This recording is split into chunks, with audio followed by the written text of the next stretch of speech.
ಹೆಚ್ಎಎನ್ ನ್ಯೂಸ್ಗೆ ಸ್ವಾಗತ. ನಾನು ಪ್ರಿಯಾ. ಈಗ ಹೆಡ್ಲೈನ್ಸ್. ಭಾರೀ ಕುತೂಹಲ ಮೂಡಿಸಿದ್ದ ಹಾಸನ ಮಲೆನಾಡು ತಾಂತ್ರಿಕ ಶಿಕ್ಷಣ ಸಂಸ್ಥೆಯ ಚುನಾವಣೆ. ಅಧ್ಯಕ್ಷರಾಗಿ ಆರ್ಟಿ ದ್ಯಾವೇಗೌಡ, ಪ್ರಧಾನ ಕಾರ್ಯದರ್ಶಿಯಾಗಿ ಜಗದೀಶ್ ಚೌಡುವಳ್ಳಿ ಅವಿರೋಧ ಆಯ್ಕೆ. ಚುನಾವಣೆಗೆ ಗೈರಾಗಿ ಅಚ್ಚರಿ ಮೂಡಿಸಿದ ಅಶೋಕ್ ಹಾರನಹಳ್ಳಿ. ಗ್ರಾಮೀಣ ಮನೆಗೆ ಶುದ್ಧ ನೀರು ನೀಡುವ ಮೋದಿ ಉದ್ದೇಶ. ಜೆಜೆಎಂ ಯೋಜನೆಯಡಿ ಶಾಸಕರಿಂದ ಕಾಮಗಾರಿಗೆ ಭೂಮಿ ಪೂಜೆ. ಪ್ರಧಾನಿಗಳ ಆಶಯ ಈಡೇರಿಸಲು ಕಟಿಬದ್ಧನಾಗಿದ್ದೇನೆ. ಕ್ಷೇತ್ರದ ಜನರಿಗೆ ಭರವಸೆ ನೀಡಿದ ಸಿಮೆಂಟ್ ಮಂಜು. ಸ್ವಪಕ್ಷೀಯರಿಂದಲೇ ಟೀಕೆಗೆ ಗುರಿಯಾದ ಮಂತ್ರಿ ರಾಜಣ್ಣ. ಉಸ್ತುವಾರಿ ಸಚಿವರ ಪರ ಬ್ಯಾಟಿಂಗ್ ಆರಂಭಿಸಿದ ನಗರಸಭೆ ನಾಮನಿರ್ದೇಶಿತ ಸದಸ್ಯ. ಬನವಾಸಿ ರಂಗಸ್ವಾಮಿ ಹೇಳಿಕೆ ಮೂರ್ಖತನ ಎಂದ ಚಂದ್ರು.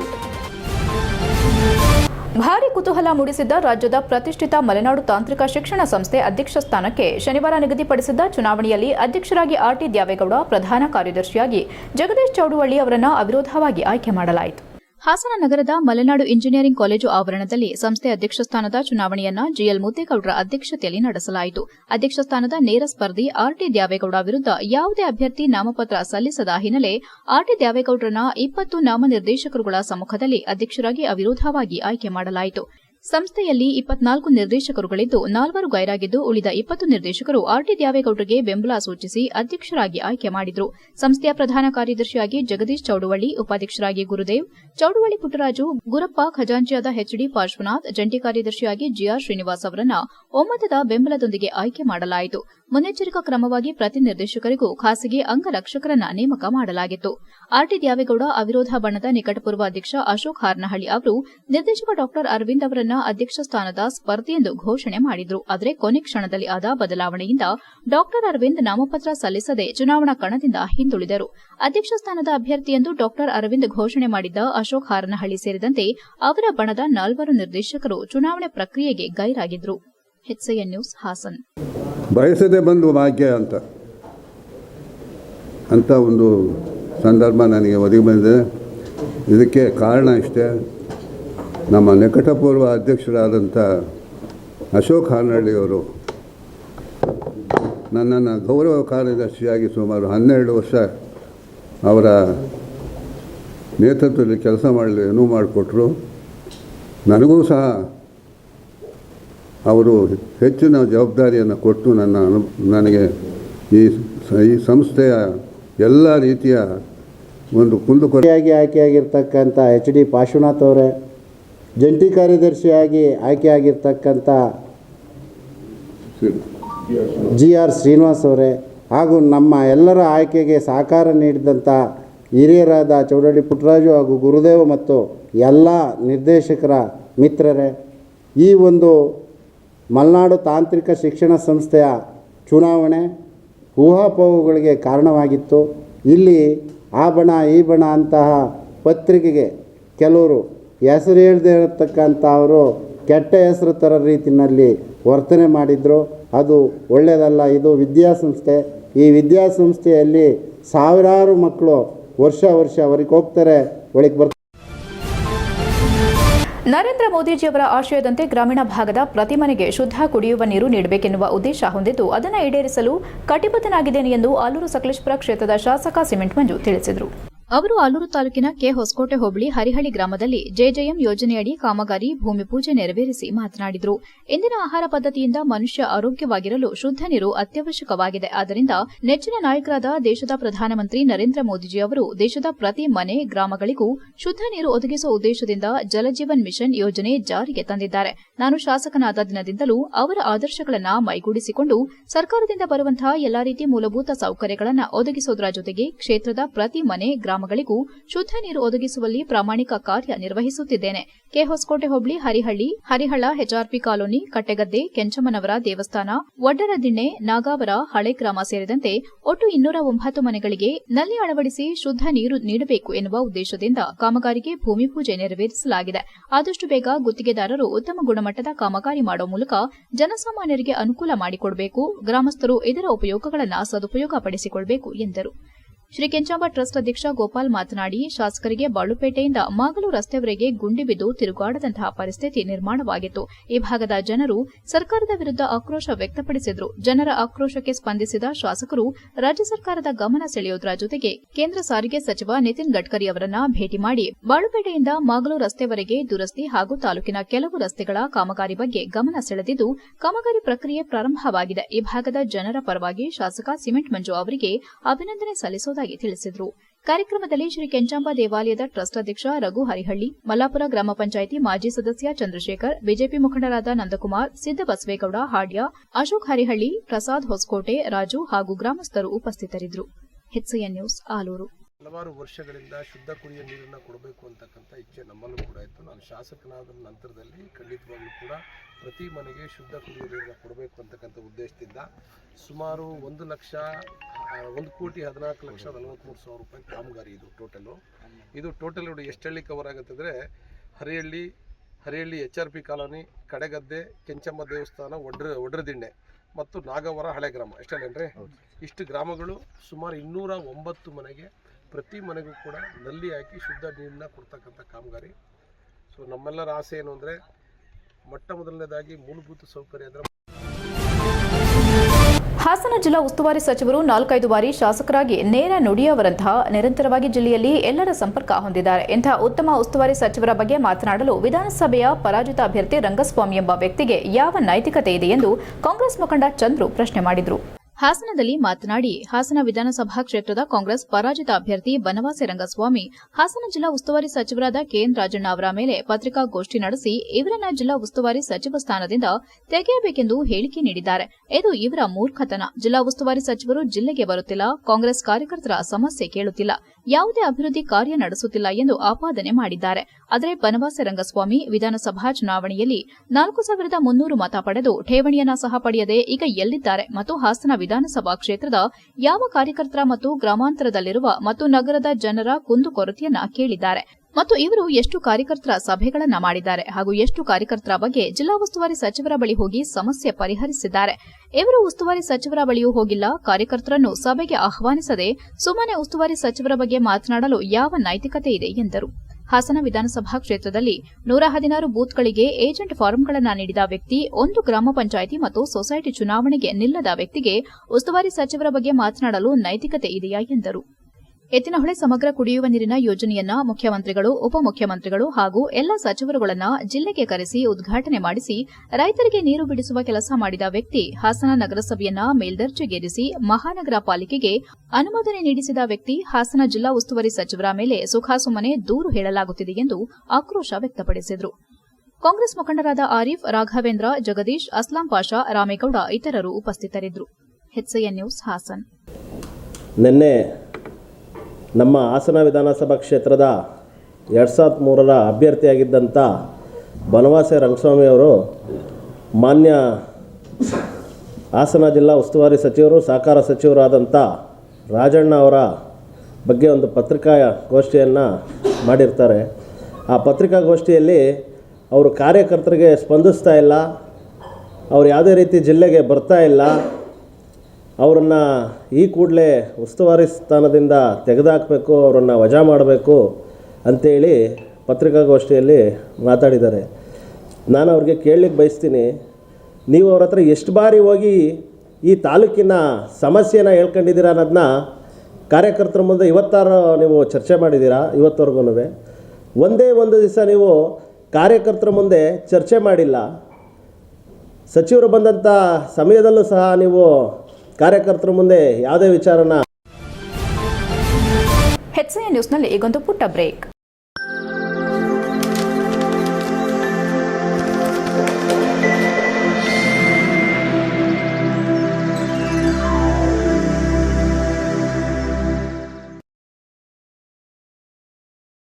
ಬ್ರೇಕ್ನ ನಂತರ HCN ನ್ಯೂಸ್ಗೆ ಸ್ವಾಗತ. ಬೇಲೂರಿನ ಶ್ರೀ ಚೆನ್ನಕೇಶವ ದೇಗುಲದಲ್ಲಿ ವೈಕುಂಠ ಏಕಾದಶಿ ಅಂಗವಾಗಿ ವಿಶೇಷ ಪೂಜೆ ಸಲ್ಲಿಸಲಾಯಿತು. ಮುಂಜಾನೆಯಿಂದಲೇ ವಿಶೇಷ ಅಭಿಷೇಕ, ತೋಮಾಲೆ ಸೇವೆ, ಪೂಜೆ ಸಲ್ಲಿಸಿದ ನಂತರ ಶ್ರೀ ಚೆನ್ನಕೇಶವನಿಗೆ ಪ್ರಿಯವಾದ ತುಳಸಿ ಹಾಗೂ ವಿಶೇಷ ಹೂವಿನ ಅಲಂಕಾರದೊಂದಿಗೆ ಪೂಜೆ ಮಾಡಲಾಯಿತು. ಬಂದಂತಹ ಭಕ್ತಾದಿಗಳಿಗೆ ತೀರ್ಥ ಪ್ರಸಾದ ನೀಡಲಾಯಿತು. ಪ್ರತಿ ವರ್ಷ ಧನುರ್ಮಾಸ ಪೂಜೆ ದಿನದಂದು ಪ್ರತಿನಿತ್ಯ 10 ದಿನಗಳ ಕಾಲ ಬೇಲೂರಿನ ಶ್ರೀ ಚೆನ್ನಕೇಶವ ದೇಗುಲದಲ್ಲಿ ಸ್ವರ್ಗದ ಬಾಗಿಲು ಮೂಲಕ ಉತ್ಸವ ಮೂರ್ತಿಯನ್ನ ಅಡ್ಡಿಯಲ್ಲಿ ಹೊತ್ತು ತಂದು ಪೂಜಿಸಲಾಗುತ್ತದೆ. ಅದರಂತೆ ಶುಕ್ರವಾರ ಸಂಜೆ ಭಕ್ತರು ಗೋವಿಂದನ ಸ್ಮರಣೆಯೊಂದಿಗೆ ಪ್ರಧಾನ ಅರ್ಚಕರಾದ ಶ್ರೀನಿವಾಸ ಭಟ್ಟರು ಹಾಗೂ ನರಸಿಂಹಪ್ರಿಯ ಭಟ್ ನೇತೃತ್ವದಲ್ಲಿ ಪೂಜೆ ಸಲ್ಲಿಸಿ ಮಹಾಮಂಗಳಾರತಿ ನಂತರ ಉತ್ಸವ ಮೂರ್ತಿಯನ್ನ ಅಡ್ಡಿಯಲ್ಲಿ ಹೊತ್ತು ಸ್ವರ್ಗದ ಬಾಗಿಲು ಮೂಲಕ ದೇವರನ್ನ ಕರೆತಂದು ವರ್ಷದಲ್ಲಿ ಧನುರ್ಮಾಸ ಪೂಜೆ ಸಂದರ್ಭ ರಂಗನಾಯಕಿ ಅಮ್ಮನವರ ದೇಗುಲದಲ್ಲಿ ಚೆನ್ನಕೇಶವ ಉತ್ಸವ ಮೂರ್ತಿ ಕೂರಿಸಿ ವಿಶೇಷ ಪೂಜೆ ಸಲ್ಲಿಸಿ ಮಹಾಮಂಗಳಾರತಿ ನಡೆಸಲಾಯಿತು. ಈ ಸಂದರ್ಭದಲ್ಲಿ ದೇಗುಲದ ವ್ಯವಸ್ಥಾಪನಾ ಸಮಿತಿ ಅಧ್ಯಕ್ಷ ಡಾ ನಾರಾಯಣಸ್ವಾಮಿ, ಪುರಸಭೆ ಅಧ್ಯಕ್ಷ ಎಆರ್ ಅಶೋಕ್, ತಾಲೂಕು ಪಂಚಾಯಿತಿ ಇಒ ವಸಂತಕುಮಾರ್, ಮುಖ್ಯಾಧಿಕಾರಿ ಸುಜಯ್, ಕಾಂಗ್ರೆಸ್ ಮುಖಂಡ ಬಿಎಂ ಸಂತೋಷ್, ಬಿಎಂ ರಂಗನಾಥ್, ಮಾಜಿ ಕನ್ವೀನರ್ ಎನ್ ಅನಂತು, ಪುರಸಭೆ ಸದಸ್ಯ ಶ್ರೀನಿವಾಸ್, ದೇಗುಲದ ಕಾರ್ಯನಿರ್ವಹಣಾಧಿಕಾರಿ ಯೋಗೇಶ್ ಇತರರು ಹಾಜರಿದ್ದರು. HCN news Belur. ಹಾಸನ ಸರ್ಕಾರಿ ಕೈಗಾರಿಕಾ ತರಬೇತಿ ಸಂಸ್ಥೆಯ ಪ್ರಥಮ ದರ್ಜೆ ಸಹಾಯಕ ಕುಮಾರಸ್ವಾಮಿ ಎಸ್ಬಿ ವೃತ್ತಿಯಿಂದ ನಿವೃತ್ತಿ ಹೊಂದಿದ್ದಾರೆ. ನಿವೃತ್ತರಾದ ಕುಮಾರಸ್ವಾಮಿ ಅವರನ್ನ ನಮ್ಮ ಗೃಹ ನಿರ್ಮಾಣ ಸಹಕಾರ ಸಂಘ ಹಾಗೂ ಕೋಆಪರೇಟಿವ್ ಸೊಸೈಟಿ ವತಿಯಿಂದ ಸಂಘದ ಪದಾಧಿಕಾರಿಗಳು ನಿರ್ದೇಶಕರ ಸಮ್ಮುಖದಲ್ಲಿ ಅಭಿನಂದಿಸಿ ಗೌರವಿಸಲಾಯಿತು. ಗೃಹ ನಿರ್ಮಾಣ ಸಹಕಾರ ಸಂಘದ ಕಚೇರಿಯಲ್ಲಿ ಸಂಘದ ಅಧ್ಯಕ್ಷ ಕೆಎಂ ಶ್ರೀನಿವಾಸ್ ಹಾಗೂ ಕೋಆಪರೇಟಿವ್ ಸೊಸೈಟಿ ಅಧ್ಯಕ್ಷ ಪರಮೇಶ್, ಉಪಾಧ್ಯಕ್ಷ ಧರ್ಮ, ಗೌರವಾಧ್ಯಕ್ಷ ಭೈರಪ್ಪ, ನಿರ್ದೇಶಕರಾದ ಸುರೇಶ್, ಪರಮೇಶ್ ಭಾಗವಹಿಸಿದ್ರು. ಗೃಹ ನಿರ್ಮಾಣ ಸಹಕಾರ ಸಂಘದ ಕಚೇರಿಯಲ್ಲಿ ಸಂಘದ ಅಧ್ಯಕ್ಷ ಕೆಎಂ ಶ್ರೀನಿವಾಸ್ ಮಾತನಾಡಿ, ಅವರಿಗೆ ದೇವರು ಒಳ್ಳೆಯದನ್ನ ಮಾಡಲಿ, ಆರೋಗ್ಯ, ಸುಖ, ಶಾಂತಿ, ನೆಮ್ಮದಿಯನ್ನ ನೀಡಲಿ ಎಂದು ಸಂಘದ ಪರವಾಗಿ ಪ್ರಾರ್ಥಿಸುತ್ತೇವೆ ಎಂದರು. HCN news Haasan.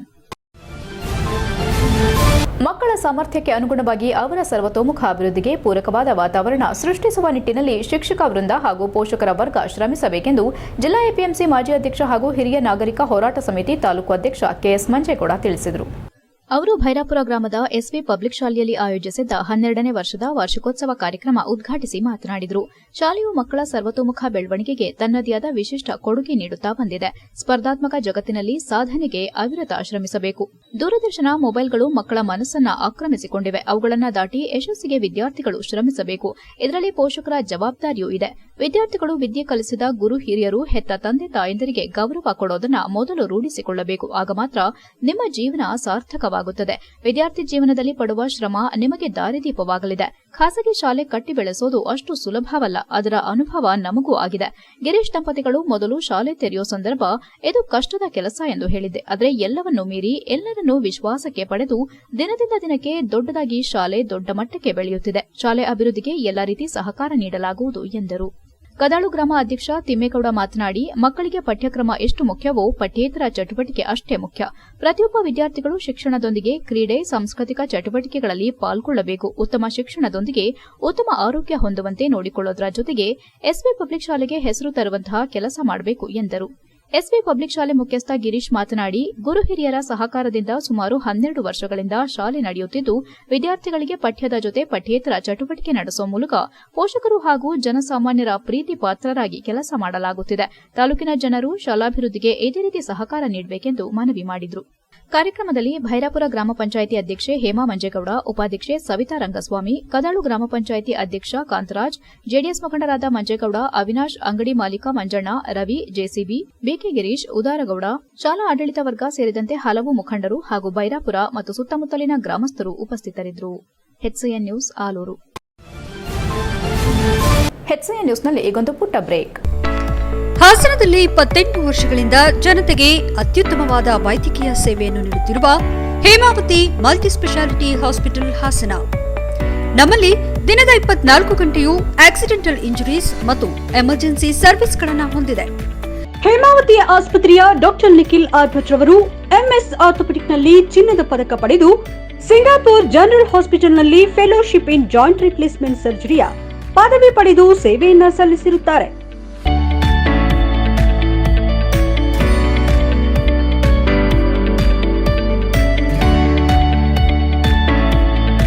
ನಮ್ಮಲ್ಲಿ ಆಂಬ್ಯುಲೆನ್ಸ್ ಸೇವೆಯೂ ಲಭ್ಯ. ಇನ್ನೇಕೆ ತಡ? ನೀವು ಯಾವುದೇ ಮೂಳೆ ಸಮಸ್ಯೆ ಹೊಂದಿದ್ದರೆ ಹಿಂದೆ ಭೇಟಿ ನೀಡಿ. ಹೇಮಾವತಿ ಮಲ್ಟಿ ಸ್ಪೆಷಾಲಿಟಿ ಹಾಸ್ಪಿಟಲ್, ಉತ್ತರ ಬಡಾವಣೆ, ಹಾಸನ. ಬ್ರೇಕ್ನ ನಂತರ HCN ನ್ಯೂಸ್ಗೆ ಸ್ವಾಗತ. ವಿದ್ಯಾರ್ಥಿಗಳು ಕಲಿಕೆ ಸಂದರ್ಭದಲ್ಲಿ ತಮಗೆ ಎದುರಾಗುವ ಪಠ್ಯ ಹಾಗೂ ಪಠ್ಯೇತರ ಚಟುವಟಿಕೆಗಳ ಬಗ್ಗೆ ತರಗತಿಯಲ್ಲಿಯೇ ಶಿಕ್ಷಕರನ್ನ ಪ್ರಶ್ನಿಸುವ ಗುಣ ಬೆಳೆಸಿಕೊಳ್ಳುವ ಮೂಲಕ ತಮ್ಮ ಜ್ಞಾನವನ್ನು ವೃದ್ಧಿಸಿಕೊಳ್ಳಬೇಕೆಂದು ಖ್ಯಾತ ವಿಮರ್ಶಕ ಹಾಗೂ ಸಂಸ್ಕೃತಿ ಚಿಂತಕ ಡಾ ಎಚ್ ಸತ್ಯನಾರಾಯಣ್ ಕರೆ ನೀಡಿದರು. ಬೇಲೂರು ಪಟ್ಟಣದ ಸಮೀಪದಲ್ಲಿನ ಗುರುಕುಲ ಎಜುಕೇಷನ್ ಟ್ರಸ್ಟ್ ಯುನೈಟೆಡ್ ಅಕಾಡೆಮಿ ಆಂಗ್ಲ ಮಾಧ್ಯಮ ಶಾಲೆಯಲ್ಲಿ ಹಮ್ಮಿಕೊಂಡ ನಲಿವು ವಾರ್ಷಿಕೋತ್ಸವ ಸಮಾರಂಭದಲ್ಲಿ ಮಾತನಾಡಿದ ಅವರು, ಪ್ರಸಕ್ತ ದಿನಗಳಲ್ಲಿ ಮಕ್ಕಳಿಗೆ ಕೌಟುಂಬಿಕವಾಗಿ ಸಿಗುವ ತಂದೆ ತಾಯಿ, ಅಜ್ಜ ಅಜ್ಜಿ ಅಂತಃಕರಣ ಪ್ರೀತಿ ಕಾಲ ಕಳೆದಂತೆ ಮಾಯವಾಗುತ್ತಿದೆ. ಇದರಿಂದಲೇ ಇಂದು ಮೌಲ್ಯಗಳು ಕುಸಿತವಾಗುತ್ತಿದೆ ಎಂದರು. ಕ್ಷೇತ್ರ ಶಿಕ್ಷಣಾಧಿಕಾರಿ ರಾಜೇಗೌಡ ಮಾತನಾಡಿ, ಮನುಷ್ಯ ಹುಟ್ಟುತ್ತಾ ವಿಶ್ವ ಮಾನವ, ಬೆಳೆಯುತ್ತಾ ಅಲ್ಪ ಮಾನವ ಎಂದು ರಾಷ್ಟ್ರಕವಿ ಕುವೆಂಪು ಹೇಳಿದಂತೆ ಅಲ್ಪ ಮಾನವನನ್ನ ವಿಶ್ವ ಮಾನವನನ್ನಾಗಿ ರೂಪಿಸುವುದು ಶಿಕ್ಷಣವಾಗಿದೆ. ಆದರೆ ಪೋಷಕರು ತಮ್ಮ ಮೇಲೆ ಯಾವುದೇ ಜವಾಬ್ದಾರಿ ಇಲ್ಲ ಎನ್ನುವುದು ಸರಿಯಲ್ಲ ಎಂದರು. ಸಂಸ್ಥೆಯ ಕಾರ್ಯದರ್ಶಿ ಎಂಡಿ ದಿನೇಶ್ ಮಾತನಾಡಿ, ನಮ್ಮ ಗುರುಕುಲ ಸಂಸ್ಥೆಯಿಂದ ವಿದ್ಯಾರ್ಥಿಗಳಿಗೆ ಶಿಕ್ಷಣಕ್ಕೆ ಮೊದಲ ಆದ್ಯತೆ ನೀಡುವ ಜೊತೆಗೆ ಅವರನ್ನ ಮಾನಸಿಕವಾಗಿ ಬಲಗೊಳಿಸಲು ಸಂಸ್ಕೃತ ಕಾರ್ಯಕ್ರಮಗಳು ಹಾಗೂ ಕ್ರೀಡೆಗೆ ಹೆಚ್ಚಿನ ಪ್ರೋತ್ಸಾಹ ನೀಡಿಕೊಂಡು ಬರಲಾಗುತ್ತಿದ್ದು, ಪೋಷಕರು ವಿದ್ಯಾರ್ಥಿಗಳ ಚಲನವಲನಗಳ ಬಗ್ಗೆ ಹೆಚ್ಚಿನ ಗಮನ ವಹಿಸಬೇಕು. ಇದರ ಜೊತೆಯಲ್ಲಿ ಮನೆಯಲ್ಲೂ ಸಹ ವಿದ್ಯಾರ್ಥಿಗಳಿಗೆ ಓದಲು ಅವಕಾಶ ನೀಡಿದರೆ ಅವರಲ್ಲಿರುವ ಪ್ರತಿಭೆಗಳನ್ನು ಹೊರತರಲು ಅವಕಾಶ ನೀಡಿದಂತಾಗುತ್ತದೆ ಎಂದರು. ಕಾರ್ಯಕ್ರಮದಲ್ಲಿ ಗುರುಕುಲ ಎಜುಕೇಷನ್ ಟ್ರಸ್ಟ್ ಅಧ್ಯಕ್ಷ ವಿಎಸ್ ಭೋಜೇಗೌಡ, ಖಜಾಂಚಿ ಲೋಕೇಶ್, ಟ್ರಸ್ಟ್ ನಿರ್ದೇಶಕರಾದ ಮಹೇಶ್, ಉಮೇಶ್, ಕೆಎಲ್ ಸುರೇಶ್, ವನಜಾಕ್ಷಿ ನಾಗರಾಜು, ಮುಖ್ಯ ಶಿಕ್ಷಕರಾದ ರವಿಕುಮಾರ್, ದೀಪಾ ಮತ್ತು ಅಸ್ಲಾಂ ಸೇರಿದಂತೆ ಇನ್ನು ಮುಂತಾದವರು ಹಾಜರಿದ್ದ ಸಮಾರಂಭದ ಬಳಿಕ ಶಾಲಾ ವಿದ್ಯಾರ್ಥಿಗಳಿಂದ ವಿವಿಧ ಮನೋರಂಜನಾ ಸಾಂಸ್ಕೃತಿಕ ಕಾರ್ಯಕ್ರಮ ಜರುಗಿದವು.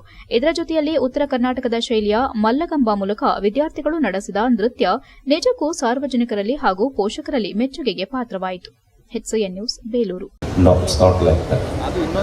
You are also seeing part of the process of the education system. See, out of 24 hours that your child will be here just for 7 hours or 6 hours. The rest 17 hours that your child will be at home. That you have to take care. ಮನೆಯಲ್ಲಿ 17 ಗಂಟೆ ಮಗು ಇರುತ್ತೆ, 5-6 ಗಂಟೆ ಮಗು ಶಾಲೆಯಲ್ಲಿರುತ್ತೆ. ನೀವು ಸರಿಯಾದಂಥ ಕಲಿಕೆಯನ್ನು ಮನೆಯಲ್ಲಿ ಮಾಡಿಸ್ತಾ ಇದ್ದರೆ ಶಾಲೆಯಲ್ಲಿ ಟೀಚರ್ಸ್ ತಾನೇ ಏನು ಮಾಡೋಕ್ಕೆ ಸಾಧ್ಯ? ಕಾತರದಿಂದ ಕಾಯ್ತಾ ಇದ್ದೀರಾ. ನಾನು ಜಾಸ್ತಿ ಹೊತ್ತು ಮಾತಾಡೋದಿಲ್ಲ. ಎಲ್ಲರಿಗೂ ಹೊಸ ವರ್ಷದ ಶುಭಾಶಯವನ್ನು ಹೇಳ್ತಾ, ಇತ್ತೀಚೆಗೆ ತಾನೇ ನಮ್ಮ ಸತ್ಯನಾರಾಯಣ ಸರ್ ಮತ್ತು ರಾಜೇಗೌಡ ಸರ್ ಹೇಳ್ದಂಗೆ ದಯವಿಟ್ಟು ಪೋಷಕರು ಸ್ವಲ್ಪ ಸಿಟ್ಟನ್ನು ಕಡಿಮೆ ಮಾಡಿಕೊಳ್ಳಿ. ನಿಮ್ಮಲ್ಲಿ ಕಳಕಳಿಯ ಮನವಿ ನಂದಿದು. ಇವತ್ತಿನ ಆಧುನಿಕ ಜಗತ್ತಲ್ಲಿ ನಿಮ್ಮ ಕಚ್ಚಾಟದಿಂದ ಅದು ನಿಮ್ಮ ಮಕ್ಕಳ ಮೇಲೆ ಪ್ರಭಾವ ಬೀರ್ತಾ ಇದೆ. ಮಕ್ಕಳು ಸಹ ಸಣ್ಣದಕ್ಕೂ ಸಹ ಸಿಡಿ. ಹಾಸನ ನಗರದ ಸಂಸ್ಕೃತ ಭವನದಲ್ಲಿ ಕರ್ನಾಟಕ ಲಲಿತಕಲಾ ಅಕಾಡೆಮಿ ಇವರ ಸಂಯುಕ್ತಾಶ್ರಯದಲ್ಲಿ ಹಮ್ಮಿಕೊಳ್ಳಲಾಗಿದ್ದ 2 ದಿನದ ಹಿರಿಯ ಕಲಾವಿದರ ಜನ್ಮ ಶತಮಾನೋತ್ಸವ ಕಲಾ ಪ್ರದರ್ಶನ, ಉಪನ್ಯಾಸ, ರೇಖಾ ಶಿಬಿರ ಮತ್ತು ಪ್ರಾತ್ಯಕ್ಷಿಕೆ ಕಾರ್ಯಕ್ರಮ ಅಕಾಡೆಮಿ ಅಧ್ಯಕ್ಷ ಪಸ ಕುಮಾರ್ ದೀಪ ಬೆಳಗುವ ಮೂಲಕ ಚಾಲನೆ ನೀಡಿದರು. ಇದೇ ವೇಳೆ Karnataka Lalitkala academy register B Neelamma ಮಾತನಾಡಿ, ಹಿರಿಯ ಕಲಾವಿದರಾದ ಎಸ್ಎಸ್ ಚಂದ್ರಶೇಖರ್, ಆರ್ಜಿ ರಾಯ್ಕರ್ ಹಾಗೂ ಮಾ ಇ ಗುರು ಇವರು ಚಿತ್ರಕಲೆ ಬಿಡಿಸುವಲ್ಲಿ ಶ್ರಮಿಸಿದವರು. ನಮ್ಮ ಲಲಿತ ಅಕಾಡೆಮಿಯಿಂದ ವಿವಿಧ ಕಾರ್ಯಕ್ರಮಗಳನ್ನು ಹಮ್ಮಿಕೊಳ್ಳುತ್ತಾ ಬರಲಾಗುತ್ತಿದೆ. ಈ ಕಾರ್ಯಕ್ರಮದ ನಂತರ ಹಿರಿಯ ಕಲಾವಿದರ ಕುರಿತು ಕಲಾ ಶಿಕ್ಷಣ ಮತ್ತು ಜೀವನ ಚರಿತ್ರೆ, ಭಿತ್ತಿ ಚಿತ್ರಗಳ ರಚನೆ ಬಗ್ಗೆ ಹಾಗೂ ಕಲೆಯ ಮತ್ತು ಸಂಘಟನೆ ಕುರಿತು ಉಪನ್ಯಾಸವಿದ್ದು, ಇದರ ಸದುಪಯೋಗ ಪಡೆದುಕೊಳ್ಳಬೇಕು ಎಂದರು. ಪತ್ರಕರ್ತ ಡಿಎಂ ಹರೀಶ್ ಮಾತನಾಡಿ, ಈ ದಿನ ಪ್ರಮುಖವಾದ ದಿನವಾಗಿದ್ದು ಕರ್ನಾಟಕ ಲಲಿತಕಲಾ ಅಕಾಡೆಮಿ ಇಂತಹ ಉತ್ತಮ ಕಾರ್ಯಕ್ರಮ ಆಯೋಜಿಸಿದ್ದಾರೆ. ಇಂತಹ ಕಾರ್ಯಕ್ರಮದಿಂದ ಕಲಾವಿದರಿಗೆ ಮತ್ತಷ್ಟು ಉತ್ತೇಜನ ಸಿಗಲಿದೆ. ಶಾಂತಲಾ ಚಿತ್ರಕಲಾ ಮತ್ತು ನಿರ್ಮಲಾ ಚಿತ್ರಕಲಾ ಸಂಸ್ಥೆಯಿಂದ ಅನೇಕ ಕಾರ್ಯಕ್ರಮವನ್ನು ಆಯೋಜಿಸಿ ಚಿತ್ರಕಲೆಗೆ ಪ್ರೋತ್ಸಾಹಿಸುವ ಕೆಲಸ ಮಾಡಲಾಗುತ್ತಿದೆ ಎಂದರು. ಕಾರ್ಯಕ್ರಮದಲ್ಲಿ ಕರ್ನಾಟಕ ಲಲಿತಕಲಾ ಅಕಾಡೆಮಿ ಅಧ್ಯಕ್ಷ ಪಸ ಕುಮಾರ್ ಅವರು ಸ್ಥಳದಲ್ಲಿಯೇ ಚಿತ್ರ ಬಿಡಿಸುವ ಮೂಲಕ ಕಾರ್ಯಕ್ರಮಕ್ಕೆ ಚಾಲನೆ ನೀಡಿ ಇನ್ನಷ್ಟು ಮೆರುಗು ತಂದುಕೊಟ್ಟರು. ಇದಕ್ಕೂ ಮೊದಲು 3 ಹಿರಿಯ ಕಲಾವಿದರ ಭಾವಚಿತ್ರಕ್ಕೆ ಪುಷ್ಪಾರ್ಚನೆ ನೆರವೇರಿಸಲಾಯಿತು. ನಗರದ ಸಂಸ್ಕೃತ ಭವನದ ಒಳಗೆ ಹಿರಿಯ ಕಲಾವಿದರ ಕೈಚಳಕದ ಚಿತ್ರಕಲೆಯನ್ನು ಇದೇ ವೇಳೆ ಪ್ರದರ್ಶಿಸಲಾಯಿತು. ಈ ಸಂದರ್ಭದಲ್ಲಿ ಕರ್ನಾಟಕ ಲಲಿತಕಲಾ ಅಕಾಡೆಮಿ ಸದಸ್ಯ ಸಂಚಾಲಕ ಎಚ್ಎಸ್ ಮಂಜುನಾಥ್, ಶೈಲಜಾ ರಮೇಶ್, ಪ್ರಭಾಕರ್, ಶಾಂತಾ, ಪ್ರವೀಣ್, ಅಕಾಡೆಮಿ ಮಾಜಿ ಸದಸ್ಯ ಬಿಎಸ್ ದೇಸಾಯಿ, ಚಿತ್ರಕಲಾ ಶಿಕ್ಷಕರ ಸಂಘದ ಕಾರ್ಯದರ್ಶಿ ರಮೇಶ್, ಕಲಾವಿದ ಶಂಕರಪ್ಪ, ಕಲಾವಿದರಾದ ಎಸಿ ಸುರೇಶ್, ನಾಗೇಶ್ ಇತರರು ಉಪಸ್ಥಿತರಿದ್ದರು. HCN news, Hassan. ಸಂತೋಷದ ದಿನ ಅಂತ ಹೇಳ್ಬೋದು. ಏಕೆಂದರೆ ಹಿರಿಯ ಕಲಾವಿದರ ಜನ್ಮ ಶತಮಾನೋತ್ಸವ ಕಾರ್ಯಕ್ರಮ ಹಾಸನದಲ್ಲಿ ಇವತ್ತು ಆಗ್ತಿರ್ತಕ್ಕಂಥದ್ದು. ಎಲ್ಲ ಚಿತ್ರಕಲಾ ಕಲಾವಿದರು ಹಾಗೂ ಕಲಾ ವಿದ್ಯಾರ್ಥಿಗಳು ಸಹ ಸಾಕಷ್ಟು ಖುಷಿ ಪಡುವ ಮತ್ತು ಇವತ್ತು ಎಲ್ಲರಿಗಿಂತ ಹೆಚ್ಚಾಗಿ ಕರ್ನಾಟಕ ಲಲಿತ ಅಕಾಡೆಮಿಯಿಂದ ಕಾರ್ಯಕ್ರಮ ಆಯೋಜನೆ ಆಗಿದೆ. ಆಯೋಜನೆ ಮಾಡಿದ್ದೇವೆ. ನಮ್ಮ ಕಳೆದ ಜೂನ್ನಲ್ಲಿ ನಮ್ಮ ಅಕಾಡೆಮಿಗೆ ಅಧ್ಯಕ್ಷರು ಮತ್ತು ಸದಸ್ಯರೊಳಗೊಂಡ ಸಮಿತಿ ಅಧಿಕಾರವನ್ನು ವಹಿಸಿಕೊಂಡ ಮೇಲೆ ನಮ್ಮ ಅಕಾಡೆಮಿಯಿಂದ ನಾವು ಅನೇಕ ಕಾರ್ಯಕ್ರಮಗಳನ್ನು ಪ್ರತಿ ತಿಂಗಳು 4ರಿಂದ 5 ಕಾರ್ಯಕ್ರಮಗಳನ್ನು ನಾವು ರಾಜ್ಯದ ಬೇರೆ ಬೇರೆ ಎಲ್ಲ ಭಾಗಗಳಲ್ಲಿ ಆಯೋಜನೆ ಮಾಡ್ತಾ ಬಂದಿದ್ದೇವೆ. ರಾಜ್ಯದ ಎಲ್ಲ ಜಿಲ್ಲೆಗಳಲ್ಲಿ ನಮ್ಮ ಸದಸ್ಯರು. ಬೇಲೂರು ಪಟ್ಟಣದ ತಾಲೂಕು ಪಂಚಾಯಿತಿ ಸಭಾಂಗಣದಲ್ಲಿ ಡೇಟಾ ಎಂಟ್ರಿ ಆಪರೇಟರ್ ದಿನಾಚರಣೆ ಕಾರ್ಯಕ್ರಮವನ್ನು ನಡೆಸಲಾಯಿತು. ತಾಲೂಕು ಪಂಚಾಯಿತಿ ಕಾರ್ಯನಿರ್ವಹಣಾಧಿಕಾರಿ ವಸಂತಕುಮಾರ್ ಉದ್ಘಾಟನೆ ಮಾಡಿದರು. ಉಳಿದಂತೆ ಗ್ರಾಮ ಪಂಚಾಯಿತಿ ಅಭಿವೃದ್ಧಿ ಅಧಿಕಾರಿಗಳ ಸಂಘದ ಅಧ್ಯಕ್ಷ Kumar, taluk data entry operator ಸಂಘದ ಅಧ್ಯಕ್ಷ ರಾಜು ನಾರ್ವೆಪೇಟೆ, ಕಾರ್ಯದರ್ಶಿ ಕಾಂತರಾಜ್, ತಾಲೂಕು ನೌಕರರ ಸಂಘದ ನಿರ್ದೇಶಕ ನಂದಕುಮಾರ್, ಖಜಾಂಚಿ ಸಂತೋಷ್ ಸೇರಿದಂತೆ ತಾಲೂಕಿನ 37 ಗ್ರಾಮ ಪಂಚಾಯಿತಿ ಡೇಟಾ ಎಂಟ್ರಿ ಆಪರೇಟರ್ಗಳು ಮತ್ತು ಅಭಿವೃದ್ಧಿ ಅಧಿಕಾರಿಗಳು, ಕಾರ್ಯದರ್ಶಿಗಳು ಹಾಗೂ ಲೆಕ್ಕ ಸಹಾಯಕರು ಸೇರಿದಂತೆ ಇನ್ನು ಮುಂತಾದವರು ಹಾಜರಿದ್ದರು. ಈ ವೇಳೆ ಮಾತನಾಡಿದ ತಾಲೂಕು ಪಂಚಾಯಿತಿ ಇಒ ವಸಂತಕುಮಾರ್, ಕಂಪ್ಯೂಟರ್ ಪಿತಾಮಹ ಚಾರ್ಲ್ಸ್ ಬ್ಯಾಬೇಜ್ ಇವರ ಜನ್ಮದಿನದ ಅಂಗವಾಗಿ ಡೇಟಾ ಎಂಟ್ರಿ ಆಪರೇಟರ್ ದಿನವನ್ನಾಗಿ ಆಚರಿಸುತ್ತಾ ಬಂದಿದೆ. ಇತ್ತೀಚಿನ ದಿನದಲ್ಲಿ ಕಂಪ್ಯೂಟರ್ ಡೇಟಾ ಎಂಟ್ರಿ ಆಪರೇಟರ್ ಅವಶ್ಯಕತೆ ತೀವ್ರವಾಗಿದೆ. ಕಾರಣ ಸರ್ಕಾರ ಈಗಾಗಲೇ ಬಹುತೇಕ ಸರ್ಕಾರಿ ಸೇವೆಗಳನ್ನು ಡೇಟಾ ಮೂಲಕ ಬಳಕೆ ಮಾಡಲು ಮುಂದಾದ ಹಿನ್ನೆಲೆ ಡೇಟಾ ಎಂಟ್ರಿಗಳು ಕೆಲಸ ಕೂಡ ಹೆಚ್ಚಾಗಿದೆ ಎಂದರು.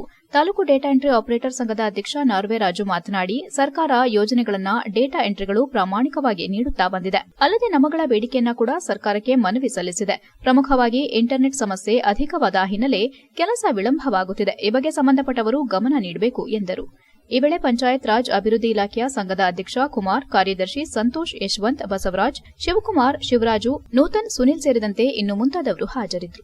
HCN news, Belur. ಪ್ರತಿ ವರ್ಷ ಮುಂದೆ ಏನೊಂದು ಚಾರ್ಲ್ಸ್ ಬ್ಯಾಬೇಜ್ ಅವರ ಜನ್ಮದಿನಾಚರಣೆಯನ್ನು ನಮ್ಮ ರಾಜ್ಯದಲ್ಲಿ ಮುಖ್ಯವಾಗಿ ಗ್ರಾಮೀಣಾಭಿವೃದ್ಧಿ ಮತ್ತು ಪಂಚಾಯತ್ ರಾಜ್ ಇಲಾಖೆಯಲ್ಲಿ ಕ್ಲರ್ಕರ್ ಬ್ಯಾಬೇಜ್ ದಿನಾಚರಣೆಯನ್ನು ಆಚರಣೆ ಮಾಡಬೇಕಂತ ಸರ್ಕಾರ ತೀರ್ಮಾನ ಮಾಡಿದೆ. ಒಂದು ಉತ್ತಮವಾದಂತಹ ತೀರ್ಮಾನ. ಎಲ್ಲರೂ ಕೂಡ ಹೇಗೆ ಚಾರ್ಲ್ಸ್ ಬ್ಯಾಬೇಜ್ ಅವರು ಕೊಲ್ಲಿಬಿಟ್ಟಿದೆ, ಅವರ ಒಂದು ಆವಿಷ್ಕಾರ ಇಲ್ಲ ಅಂದ್ರೆ ನಮ್ಗೆಲ್ಲ ಕೂಡ ಉದ್ಯೋಗ ಸಿಗ್ತಿರಲಿಲ್ಲ. ಹೌದಲ್ಲ, ನಿಮ್ಗೆ ಉದ್ಯೋಗ ಸಿಕ್ಕಿರೋದು ಅವ್ರ ಆವಿಷ್ಕಾರ ಇಲ್ಲ. ಆ ಕಂಪ್ಯೂಟರ್ ಕೆಲಸ ಆಗ್ತದೆ. HCN ನ್ಯೂಸ್ನಲ್ಲಿ ಈಗೊಂದು ಪುಟ್ಟ ಬ್ರೇಕ್.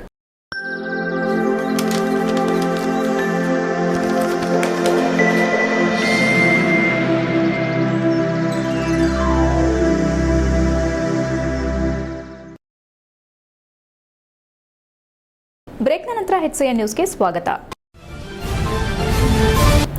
ಅರ್ಕಲಗೂಡು ತಾಲೂಕು ರಾಮನಾಥಪುರ ಶ್ರೀ ಸುಬ್ರಹ್ಮಣ್ಯ ಸ್ವಾಮಿ ದೇವಾಲಯದ ಸಭಾಂಗಣದಲ್ಲಿ ಧಾರ್ಮಿಕ ಶ್ರದ್ಧಾ ಕೇಂದ್ರಗಳ ಸ್ವಚ್ಛತಾ ಕಾರ್ಯಕ್ರಮದಲ್ಲಿ ದೇವಾಲಯದ ಪಾರುಪತೇದಾರ್ ರಮೇಶ್ ಭಟ್ ಉದ್ಘಾಟಿಸಿದರು. ಕಾವೇರಿ ನದಿ ಸಂರಕ್ಷಣೆ ನಿಟ್ಟಿನಲ್ಲಿ ಜಾಗೃತಿ ಮೂಡಿಸುವ ಉದ್ದೇಶವನ್ನು ಧರ್ಮಸ್ಥಳ ಗ್ರಾಮಾಭಿವೃದ್ಧಿ ಯೋಜನೆ ಹಾಗೂ ಕಾವೇರಿ ನದಿ ಸ್ವಚ್ಛತಾ ಆಂದೋಲನ ಸಮಿತಿ ಮಾಡುತ್ತಾ ಬಂದಿದೆ. ನದಿಯ ಉಳಿವಿಗೆ ಪ್ರತಿಯೊಬ್ಬ ನಾಗರಿಕರು ಕೈಜೋಡಿಸುವಂತೆ ಸಾರ್ವಜನಿಕರಲ್ಲಿ ಪ್ರಸನ್ನ ಶ್ರೀ ಸುಬ್ರಹ್ಮಣ್ಯ ಸ್ವಾಮಿ ದೇವಾಲಯದ ಪಾರುಪತೇದಾರ್ ರಮೇಶ್ ಭಟ್ ಮನವಿ ಮಾಡಿದರು. ರಾಮನಾಥಪುರದ ಪ್ರಸನ್ನ ಶ್ರೀ ಸುಬ್ರಹ್ಮಣ್ಯ ಸ್ವಾಮಿ ದೇಗುಲದ ಸಭಾಂಗಣದಲ್ಲಿ ಶ್ರೀ ಕ್ಷೇತ್ರ ಧರ್ಮಸ್ಥಳ ಗ್ರಾಮಾಭಿವೃದ್ಧಿ ಯೋಜನೆ ಕಾವೇರಿ ನದಿ ಸ್ವಚ್ಛತಾ ಆಂದೋಲನ ಸಮಿತಿ ವತಿಯಿಂದ ನಡೆದ ಧಾರ್ಮಿಕ ಶ್ರದ್ಧಾ ಕೇಂದ್ರಗಳ ಸ್ವಚ್ಛತಾ ಕಾರ್ಯಕ್ರಮದ ಉದ್ಘಾಟನೆ ಮಾಡಿ ಮಾತನಾಡಿದ ಅವರು, ಧಾರ್ಮಿಕ ಕೇಂದ್ರಗಳು ಮನುಕುಲಕ್ಕೆ ಬದುಕುವ ರೀತಿಯನ್ನು ತಿಳಿಸುವ ಕೇಂದ್ರಗಳು ಆಗಿವೆ. ಈ ಕೇಂದ್ರಗಳು ಸ್ವಚ್ಛತೆಗೆ ಹೆಚ್ಚಿನ ಆದ್ಯತೆ ನೀಡುತ್ತಿರುವುದಕ್ಕೆ ಮೆಚ್ಚುಗೆ ವ್ಯಕ್ತಪಡಿಸಿದರು. ಜೊತೆಯಲ್ಲಿ ಗ್ರಾಮ ಪಂಚಾಯಿತಿ ಅಧ್ಯಕ್ಷೆ ಪವನಕುಮಾರಿ, ಪಂಡಿತರಾದ ಹರಳಹಳ್ಳಿ ಶ್ರೀಕಂಠಾರಾಧ್ಯರು, ಹಾಸನ ಜಿಲ್ಲಾ ಕಾವೇರಿ ನದಿ ಸ್ವಚ್ಛತಾ ಆಂದೋಲನ ಸಮಿತಿ ಅಧ್ಯಕ್ಷ ಎಂಎನ್ ಕುಮಾರಸ್ವಾಮಿ, ತಾಲೂಕು ಅಧ್ಯಕ್ಷರಾದ ಸಿದ್ದರಾಜು, ತಾಲೂಕು ರೋಟರಿ ಅಧ್ಯಕ್ಷರಾದ ವಿಜಯಕುಮಾರ್, ಧರ್ಮಸ್ಥಳ ಸಂಘದ ಯೋಜನಾಧಿಕಾರಿ ಜಿನ್ನಪ್ಪ, ಗ್ರಾಮ ಪಂಚಾಯಿತಿ ಅಭಿವೃದ್ಧಿ ಅಧಿಕಾರಿ ಕುಮಾರಸ್ವಾಮಿ, ಕಾರ್ಯದರ್ಶಿ ರೇವಣ್ಣ ಮುಂತಾದವರು ಹಾಜರಿದ್ದರು. HCN news, Arkalgud. ಪುಷ್ಪಗಿರಿ ಗ್ರಾಮೀಣಾಭಿವೃದ್ಧಿ ಯೋಜನೆ ಬೇಲೂರು ಮಹಿಳಾ ಸ್ವಸಹಾಯ ಸಂಘದಿಂದ ಸಂಕ್ರಾಂತಿ ಸಂಭ್ರಮ ಕಾರ್ಯಕ್ರಮವನ್ನು ಆಚರಿಸಲಾಯಿತು. ಶ್ರೀ ಕ್ಷೇತ್ರ ಪುಷ್ಪಗಿರಿ ಗ್ರಾಮೀಣಾಭಿವೃದ್ಧಿ ಯೋಜನೆ ಬೇಲೂರು ಪಟ್ಟಣದ ಮಹಿಳಾ ಸ್ವಸಹಾಯದಿಂದ ಪಟ್ಟಣದ ಡಾ ಶಿವಕುಮಾರಸ್ವಾಮಿ ಸಮುದಾಯ ಭವನದಲ್ಲಿ ಸಡಗರ ಸಂಭ್ರಮದಿಂದ ವರ್ಷ ಸುಗ್ಗಿಯ ಹಬ್ಬ ಎಂದೇ ಖ್ಯಾತಿಯಾಗಿರುವ ಸಂಕ್ರಾಂತಿ ಹಬ್ಬವನ್ನು ಆಚರಿಸಲಾಯಿತು.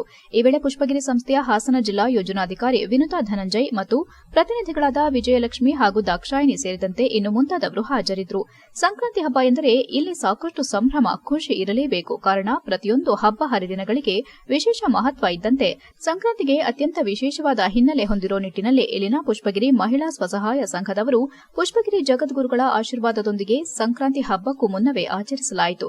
ಈ ವೇಳೆ ಪತ್ರಿಕೆಯೊಂದಿಗೆ ಮಾತನಾಡಿದ ಪುಷ್ಪಗಿರಿ ಗ್ರಾಮೀಣಾಭಿವೃದ್ಧಿ ಸಂಸ್ಥೆ ಹಾಸನ ಜಿಲ್ಲಾ ಯೋಜನಾಧಿಕಾರಿ ವಿನುತಾ ಧನಂಜಯ್, ಸಂಕ್ರಾಂತಿ ರೈತಾಪಿ ವರ್ಗಕ್ಕೆ ಸುಗ್ಗಿಯ ಕಾಲವಾಗಿದೆ. ತಾವುಗಳು ಬೆಳೆದ ಫಸಲನ್ನ ಭಕ್ತಿಯಿಂದ ಮನೆಗೆ ತರುವ ಸಂದರ್ಭದಲ್ಲಿ ವಿಶೇಷ ಪೂಜೆಯನ್ನ ಸಲ್ಲಿಸುವ ವಾಡಿಕೆ ಬೆಳೆದುಕೊಂಡು ಬಂದಿದೆ ಎಂದರು. ಬೇಲೂರು ಪುಷ್ಪಗಿರಿ ಮಹಿಳಾ ಸ್ವಸಹಾಯ ಸಂಘದ ಪ್ರತಿನಿಧಿಗಳಾದ ವಿಜಯಲಕ್ಷ್ಮಿ ದಾಕ್ಷಾಯಿಣಿ ಮಾತನಾಡಿ ಹಳೇಬೀಡು ಸಮೀಪದಲ್ಲಿನ ಪುಷ್ಪಗಿರಿಯನ್ನ ಶ್ರೀ ಸೋಮಶೇಖರ ಸ್ವಾಮೀಜಿಗಳು ಭೂ ಕೈಲಾಸ ಮಾಡಿದ್ದಾರೆ. ಅಲ್ಲದೆ ಧಾರ್ಮಿಕ, ಶೈಕ್ಷಣಿಕ, ಸಾಮಾಜಿಕ, ಪರಿಸರ, ನೀರಾವರಿ ಇನ್ನಿತರೆ ಕ್ಷೇತ್ರದಲ್ಲಿ ಅದ್ವಿತೀಯ ಸೇವೆ ಮೂಲಕ ಪುಷ್ಪಗಿರಿ ಕೀರ್ತಿಯನ್ನ ಅಂತಾರಾಷ್ಟೀಯ ಮಟ್ಟಕ್ಕೇರಿಸಿದ ಹೆಗ್ಗಳಿಕೆ ಪುಷ್ಪಗಿರಿ ಜಗದ್ಗುರುಗಳಿಗೆ ಸಲ್ಲುತ್ತದೆ. ಅವರ ಆಶಯಗಳನ್ನು ನಾವುಗಳು ಪಾಲಿಸಬೇಕಿದೆ. ವಿಶೇಷವಾಗಿ ಒಂದಲ್ಲ ಒಂದು ಕಾರ್ಯಗಳ ಮೂಲಕ ಸಮಾಜಕ್ಕೆ ಅಪಾರ ಕೊಡುಗೆ ನೀಡಿದ ಸ್ವಾಮೀಜಿಗಳಿಗೆ ಇತ್ತೀಚಿನ ದಿನದಲ್ಲಿ ಕನ್ನಡ ರಾಜ್ಯೋತ್ಸವ ಪ್ರಶಸ್ತಿ ಬಂದಿದ್ದು ಭಕ್ತರಿಗೆ ಅತ್ಯಂತ ಖುಷಿ ತಂದಿದೆ ಎಂದರು. ಈ ಸಂದರ್ಭದಲ್ಲಿ ಸಂಘದ ಸದಸ್ಯರಾದ ಶಿಲ್ಪಾ ರಮೇಶ್, ವೀಣಾ, ಪಾರ್ವತಿ, ರೇಣುಕಾ, ಧನಲಕ್ಷ್ಮಿ, ಶಾರದಾ, ಪವಿತ್ರ, ಗೀತಾ, ರಾಣಿ, ಗೀತಾ ಸೋಮಶೇಖರ್, ಪಾಟೀಲ್, ತೀರ್ಥಪ್ಪ, ಗೀತಾ ಪಾಟೀಲ್ ಇನ್ನು ಮುಂತಾದವರು ಹಾಜರಿದ್ದರು. HCN news Belur. ಪರಮಪೂಜ್ಯರ ಪಾದಾರವಿಂದಗಳಿಗೆ ನಮಿಸುತ್ತಾ ಇಲ್ಲಿ ನೆರೆದಿರುವಂತಹ ನನ್ನ ನೆಚ್ಚಿನ ಎಲ್ಲ ಪುಷ್ಪಗಿರಿ ಗ್ರಾಮೀಣಾಭಿವೃದ್ಧಿ ಮಹಿಳಾ ಸ್ವಸಹಾಯ ಸಂಘದ ಸದಸ್ಯರು, ಬೇಲೂರು ತಾಲೂಕಿನ ಎಲ್ಲ ಸದಸ್ಯರು ಹಾಗೂ ಗ್ರಾಮಸ್ಥರಿಗೂ ಸಹ ನಾನು ತುಂಬ ಹೃದಯದ ಧನ್ಯವಾದಗಳನ್ನು ಹೇಳ್ತಾ, ಜೊತೆಗೆ ಸಂಕ್ರಾಂತಿ ಹಬ್ಬದ ಶುಭಾಶಯಗಳನ್ನು ನಾನು ಇಲ್ಲಿ ತಿಳಿಸೋಕ್ಕೆ ಇಷ್ಟಪಡ್ತೀನಿ. ಪ್ರತಿ ವರ್ಷವೂ ಇದೇ ರೀತಿ ನಾವು ಕಾರ್ಯಕ್ರಮಗಳನ್ನು ಸಾಮಾಜಿಕವಾಗಿ, ಧಾರ್ಮಿಕವಾಗಿ ಎಲ್ಲ ಮಹಾನ್ ವ್ಯಕ್ತಿಗಳ ದಿನಾಚರಣೆಗಳನ್ನು ನಾವು ನಮ್ಮ ಗ್ರಾಮೀಣಾಭಿವೃದ್ಧಿಯ ಮಹಿಳೆಯರ ಮುಖಾಂತರ ಈ ರೀತಿ ಕಾರ್ಯಕ್ರಮಗಳನ್ನು ಆಚರಿಸ್ತಾ ಇರೋದು ತುಂಬ ಖುಷಿಯಾಗುತ್ತೆ. ಯಾಕಂತಂದರೆ ಸ್ವಇಚ್ಛೆಯಿಂದ ಅವರೇ ಪಾಲ್ಗೊಂಡು ಶಾಲೆಗಳಿಗೆ ಹೋಗಿ ಮಕ್ಕಳಿಗೆ ಸಿಹಿ ಹಂಚಿಕೆ ಮಾಡೋದು, ಹೀಗೆ ನಾವೆಲ್ಲ ಒಂದೇ ಅನ್ನೋ. ಕೊನೆಯಲ್ಲಿ ಮತ್ತೊಮ್ಮೆ ಮುಖ್ಯಾಂಶಗಳು. ಭಾರೀ ಕುತೂಹಲ ಮೂಡಿಸಿದ್ದ ಹಾಸನ ಮಲೆನಾಡು ತಾಂತ್ರಿಕ ಶಿಕ್ಷಣ ಸಂಸ್ಥೆಯ ಚುನಾವಣೆ. ಅಧ್ಯಕ್ಷರಾಗಿ ಆರ್ಟಿ ದ್ಯಾವೇಗೌಡ, ಪ್ರಧಾನ ಕಾರ್ಯದರ್ಶಿಯಾಗಿ ಜಗದೀಶ್ ಚೌಡುವಳ್ಳಿ ಅವಿರೋಧ ಆಯ್ಕೆ. ಚುನಾವಣೆಗೆ ಗೈರಾಗಿ ಅಚ್ಚರಿ ಮೂಡಿಸಿದ ಅಶೋಕ್ ಹಾರನಹಳ್ಳಿ. ಗ್ರಾಮೀಣ ಮನೆಗೆ ಶುದ್ಧ ನೀರು ನೀಡುವ ಮೋದಿ ಉದ್ದೇಶ. ಜೆಜೆಎಂ ಯೋಜನೆಯಡಿ ಶಾಸಕರಿಂದ ಕಾಮಗಾರಿಗೆ ಭೂಮಿ ಪೂಜೆ. ಪ್ರಧಾನಿಗಳ ಆಶಯ ಈಡೇರಿಸಲು ಕಟಿಬದ್ಧನಾಗಿದ್ದೇನೆ. ಕ್ಷೇತ್ರದ ಜನರಿಗೆ ಭರವಸೆ ನೀಡಿದ ಸಿಮೆಂಟ್ ಮಂಜು. ಸ್ವಪಕ್ಷೀಯರಿಂದಲೇ ಟೀಕೆಗೆ ಗುರಿಯಾದ ಮಂತ್ರಿ ರಾಜಣ್ಣ. ಉಸ್ತುವಾರಿ ಸಚಿವರ ಪರ ಬ್ಯಾಟಿಂಗ್ ಆರಂಭಿಸಿದ ನಗರಸಭೆ ನಾಮನಿರ್ದೇಶಿತ ಸದಸ್ಯ. ಬನವಾಸಿ ರಂಗಸ್ವಾಮಿ ಹೇಳಿಕೆ ಮೂರ್ಖತನ ಎಂದ ಚಂದ್ರು. ಇಷ್ಟೊತ್ತು ನೀವು ನೋಡಿದ್ದು ಹಾಸನದ ಸುದ್ದಿ ಅಂದ್ರೆ HCN ನ್ಯೂಸ್.